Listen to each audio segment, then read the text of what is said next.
আসসালামু আলাইকুম বন্ধুরা, শুভ সকাল। দেখেন, পৃথিবীতে আল্লাহর সকল সৃষ্টির ভিতরে কোনো না কোনো শিক্ষা লুকিয়ে আছে, কোনো না কোনো কারণ লুকিয়ে আছে, যদি আপনি তা অনুধাবন করতে পারেন এবং নিতে পারেন। দেখেন, আমি আপনাদেরকে দেখাই।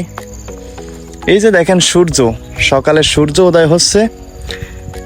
সূর্য কিন্তু চাইছে এই পৃথিবীর উপরে আলো ছড়াতে, বাট সেখানেও তার বাধা হচ্ছে এই মেঘের কারণে। হয়তোবা তার পর্যাপ্ত আলো সে ছড়াতে পারতেছে না, তাই বলে সে থেমে নাই। সে কিন্তু চেষ্টা চালিয়ে যাচ্ছে। হয়তোবা তার এই চেষ্টার ফল কোনো এক সময় পাবে। হয়তোবা মেঘমালার ফাঁক দিয়ে কিংবা কোনো একটা সময় সে পুরোপুরি আলো বিস্তার করবে এই দুনিয়ার উপরে। অন্যথায় সে যদি তার চেষ্টা বন্ধ করে দিত, তাহলে হয়তোবা অন্ধকারে ঢেকে যেত। তাই বাস্তব জীবনেও এটা অত্যন্ত গুরুত্বপূর্ণ। আল্লাহ পাক আপনাকে যেই প্রতিভা দিছে সেটা প্রকাশ করার চেষ্টা করেন। মনে রাখবেন, আগুন কখনো কাপড় দিয়ে বেঁধে রাখা যায় না। ঠিক যেমনটা সূর্য চেষ্টা চালিয়ে যাচ্ছে আলো ছড়ানোর জন্য, মেঘ হয়তোবা কিছু সময়ের জন্য বাধা দিতে পারে, বাট তার আলো কিন্তু সে ছড়াবেই। কারণ ওই যে সে থেমে নাই, সে সব সময় চেষ্টা চালিয়ে যাচ্ছে এই দুনিয়ার উপরে আলো ছড়ানোর জন্য।